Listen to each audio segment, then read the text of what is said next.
Hello guys, ये आप देख रहे हैं वन कवच अंबाजी बालाराम अभयारण्य का दृश्य।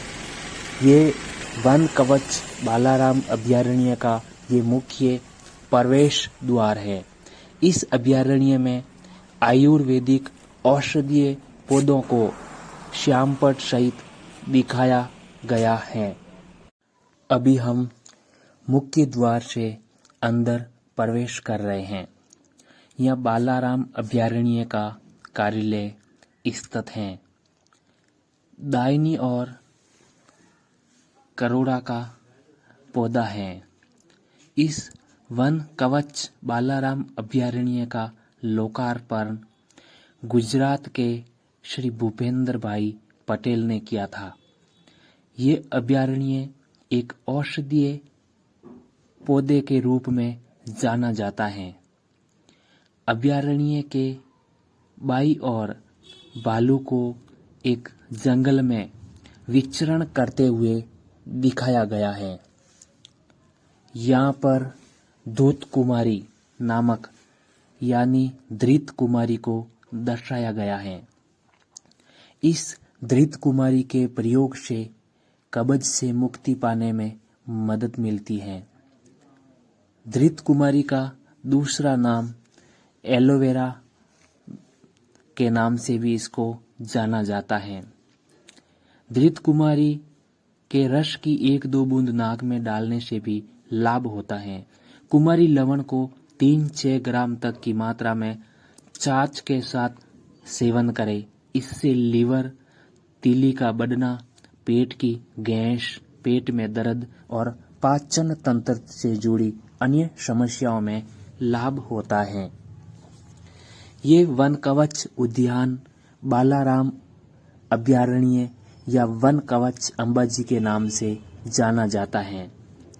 ये अंबाजी से गबर जाने वाले मार्ग पर बाईं ओर स्थित है। वन कवच अंबाजी गुजरात सरकार के अंतर्गत आता है। इस वन कवच में जंगली जानवरों भालू, तेंदुए, लेपर्ड तथा अन्य जंगली जानवरों को दर्शाया गया है। पत्थर को तराश कर आपको दृश्य दिख रहा है की गई कलाकृति।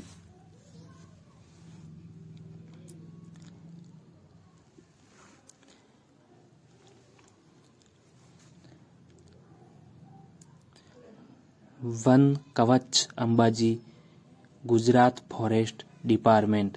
मित्रों, वन कवच अंबाजी गुजरात फॉरेस्ट विभाग के अंतर्गत आता है। इस वन कवच में जंगली जानवरों का महत्व बताया गया है। यहाँ पर वन्य जीवों को बखूबी से दर्शाया गया है। वन्य जीव पर्यावरण संतुलन में एक महत्वपूर्ण भूमिका निभाते हैं और प्रकृति के विभिन्न प्राकृतिक प्रक्रियाओं को वन्य जीव ही स्थिरता प्रदान करते हैं।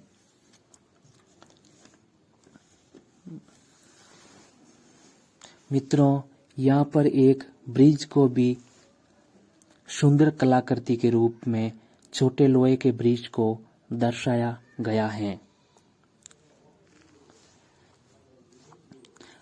अन्य जंगली जानवरों को उनके वन्य परिवेश की स्थिति के अनुसार एक रंगीन श्यामपट्ट या एक कला के रूप में बनाकर दर्शाया गया है।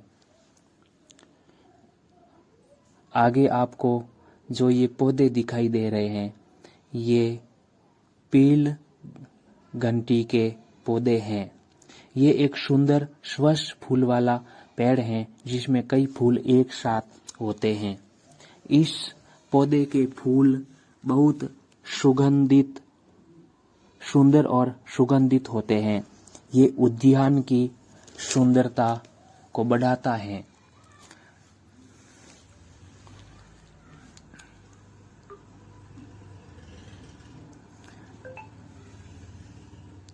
पील घंटी से पहले हरसिंगार के वृक्ष दिखाए गए थे। हरसिंगार का दूसरा नाम शेफाली, शिवली और प्राजक्ता के नाम से जाना जाता है। इसका वृक्ष 10-15 फीट ऊंचा होता है। मित्रों, रुक्मणी इसकी एक लौकिक कथा प्रचलित है। रुक्मणी पौधे की स्वर्ग के राजा इंद्र ने इसे स्वर्ग में स्थापित करवाया। कालांतर में भगवान कृष्ण ने राजा इंद्र से इसका एक बीज लेकर उसको अपनी पत्नी रुक्मणी को उपहार के स्वरूप दिया था। समय के साथ साथ ये पौधा बड़ा हुआ और जब इसमें फूल आने लगे तो उसकी खुशबू दूर दूर तक फैलने लगी। मित्रों, तेंदुए को एक घात लिए हुए दिखाया गया है। ये सुंदर आपको जो फूल दिखाई दे रहे हैं, ये मित्रों इस उद्यान की शोभा बढ़ा रहे हैं। मित्रों, हम अब आगे की ओर प्रस्थान कर रहे हैं।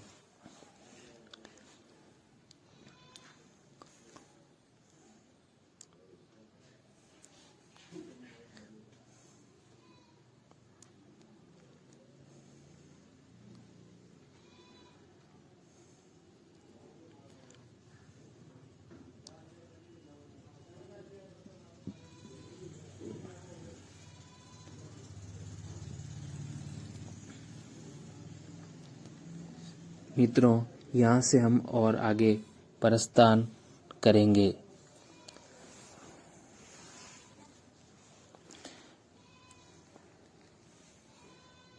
प्रकृति को संतुलन करने का जो कार्य है उसमें वन्य जीवों की अहम भूमिका मानी जाती है।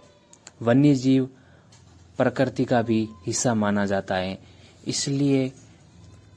इसलिए वन्य जीवों के चिन्हों को भी यहाँ चिन्ह के रूप में दर्शाया गया है।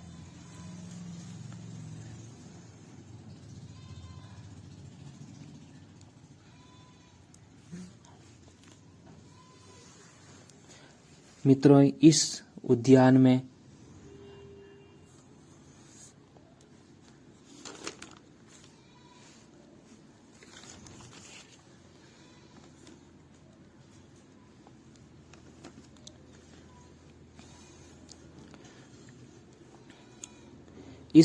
में मित्रों सुंदर गलियारे भी मौजूद हैं। मित्रों, यहाँ से सामने आपको जो मार्ग दिख रहा है, ये मार्ग मित्रों अंबाजी से गब्बर की ओर प्रस्थान करता है। अंबाजी से गब्बर की ओर प्रस्थान करने वाले मुख्य मार्ग के बाईं ओर ये वन कवच अभयारण्य स्थित हैं। मित्रों, यहाँ पर बारहसिंगा को एक चिन्ह के रूप में दर्शाया गया है।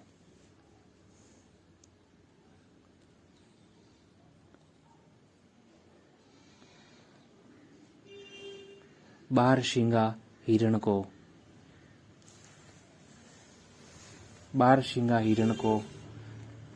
यहाँ पर दर्शाया गया है। मित्रों, आपको ये जो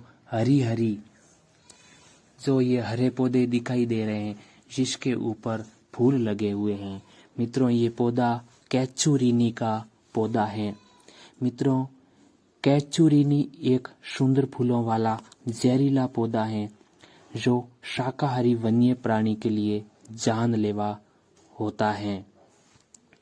मित्रों, यहाँ देखिए ये कैचुरीनी,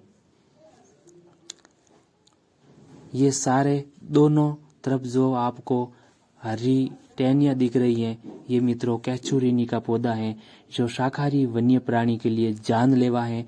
आप जानते होंगे कि कान्हा उद्यान या कान्हा पार्क में इसके सेवन से 7 साल पहले 20 हिरणों की मौत हो चुकी थी। मित्रों, यहाँ पर नाभि पद्य को एक शिल्प कला के रूप में दर्शाया गया है। नाभि पद्य को एक पत्थर को तराश कर शिल्प करते के रूप में आप इसको देख रहे हैं।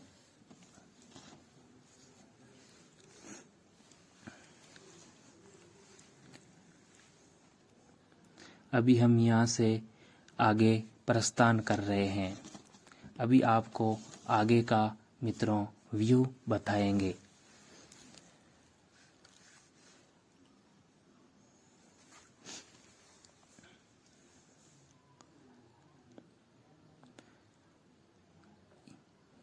यहाँ पर मित्रों इस उद्यान के जो मार्ग जहाँ पर रास्ते जाते हैं वह अंतिम बिंदु पर एक विश्राम पॉइंट के रूप में भी बनाए गए हैं। ये मित्रों अबर सिंगिंग पॉइंट के नाम से जाना जाता है। इसकी दाहिनी और स्मृति चिन्ह को भी यहाँ दर्शाया गया है।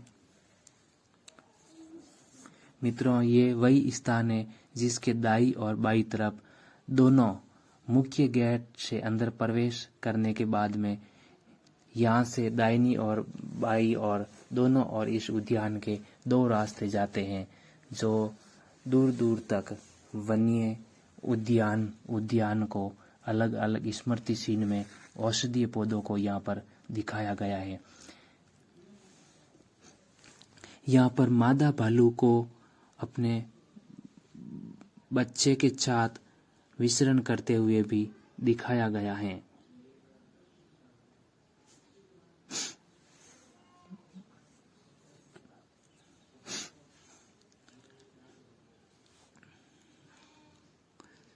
मित्रों ये देखिए यहाँ पर मादा भालू को अपने बच्चे के साथ विचरण करते हुए दिखाया गया है।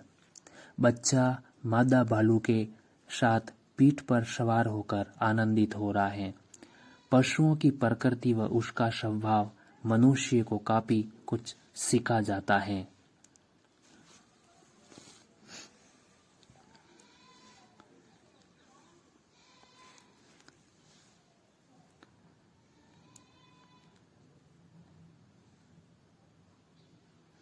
ये देखिए आप मादा भालू का दृश्य देख रहे हो। मित्रों इसके थोड़ा आगे एक गुड़हल नामक औषधि को भी दिखाया गया है।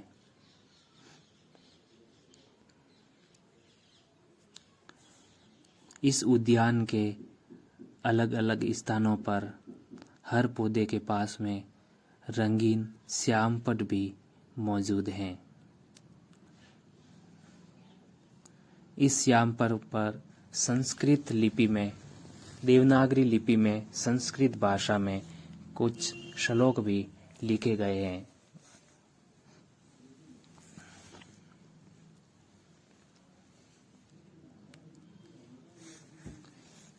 एक पत्थर को तराश कर हर पॉइंट पर यहाँ आपको ये दृश्य दिखाई देगा। मित्रों गुड़हल को जवा कुसुम वृक्षों के मालवेसी परिवार से संबंधित एक फूलों वाला पौधा जाना जाता है। इस शिल्प उद्यान का दृश्य बताकर हम आपको गुड़हल के बारे में और जानकारी प्रदान करेंगे। मित्रों गुड़हल का वानस्पतिक नाम हिबिस्कस रोजा साइनेसिस है। इस परिवार के अन्य सदस्यों में कोको, कपास, भिंडी और गौरक्षी प्रमुख हैं। विश्व के समशीतोष्ण उष्णकटिबंधीय और अर्ध उष्णकटिबंधीय क्षेत्रों में ये पौधा पाया जाता है।